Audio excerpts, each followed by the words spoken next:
오늘 새벽 미국 트럼프 행정부는 국가별 상호 관세를 발표했습니다. 한국산 제품은 25%의 관세율이 부과되었으며 이는 중국 34, 대만 32보다는 낮지만 일본 24, EU 20보다는 높은 수준입니다. 세계 각국도 맛 대응을 예고하면서 기존 글로벌 통상 기반 자체가 흔들리고 있습니다. 수출로 먹고 사는 대한민국은 그야말로 생존의 기로에 섰습니다. 이러한 엄중한 상황 속에서 정부와 기업 그리고 국민은 이미 최선을 다하고 있습니다. 지난 1일 정부는 민간 합동 경제안보전략 TF를 출범시켜 통상대응의 컨트롤 타워를 가동하고 있습니다. 우리 기업들도 달리고 있습니다.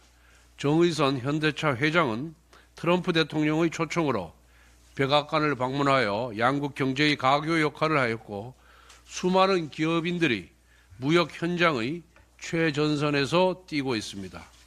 하지만 민주당이 장악한 우리 국회는 역할은커녕 오히려 발목을 잡고 있습니다. 3월 13일 철강 관세가 발의되었을 때 민주당은 대검찰청 항의 방문에 열을 올렸습니다. 3월 21일 안덕근 산업통상부 장관이 미국 에너지 장관과 면담하던 날 민주당은 최상목 경제부총리 탄핵소추안을 발의했습니다. 3월 27일 자동차 관세가 발표되었을 때 민주당은 탄핵 촉구 철야 농성에 돌입했습니다. 민주당의 권력력이 통상대응 골든타임을 불태운 것입니다. 더 심각한 문제는 지금 이 순간에도 한덕수 대행과 최상목 부총리가 민주당의 탄핵 스토킹에 시달리고 있다는 사실입니다. 한덕수 대행은 바이든 미국 대통령과 통화한 지 보름도 되지 않아 탄핵 소추를 당했습니다.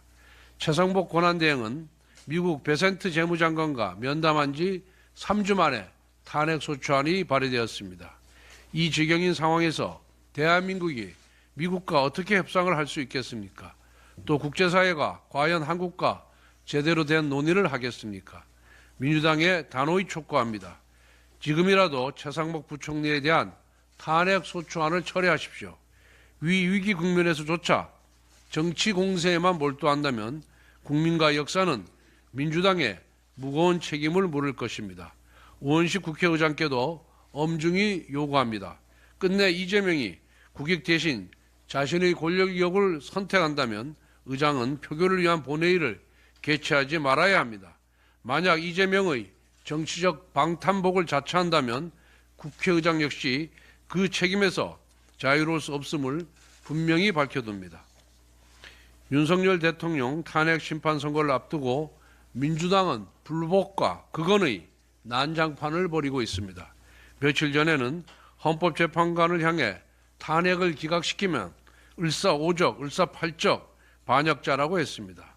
어제는 제2의 이완영이 되어 자자손손 살아갈 수 없을 것이라고 했습니다. 정치인의 언어가 많지 않은 조폭 수준입니다. 게다가 탄핵 심판이 열리는 4월 4일 11시가 사시라고 하면서 죽을 사, 사, 틀림없이 죽는다라는 그건까지 했습니다. 정치인이 무당 노릇까지 하면서 살을 날리고 있는 것입니까? 또한 민주당은 헌재의 불의한 선고에 불복할 수 없다며 사실상 불복을 선언하고 대중봉기를 유도하고 있습니다.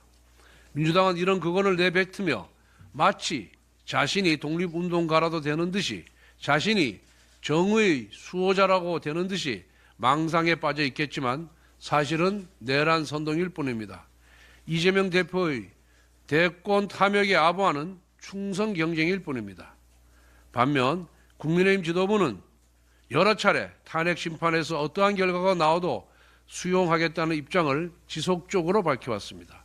국민의힘과 민주당 중 누가 진정 헌정을 수호하는 정당인지 명백합니다.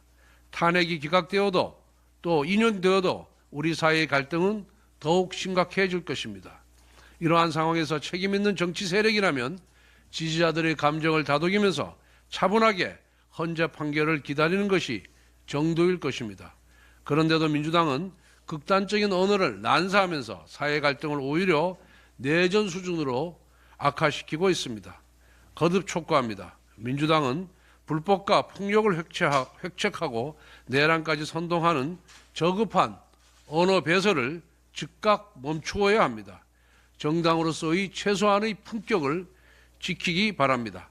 이제 대통령 탄핵 심판이 하루 남았습니다. 여야 정치권은 자신의 정치적 유불리를 떠나 사회 갈등을 치유하고 통합하는 데 노력해야 할 시간입니다.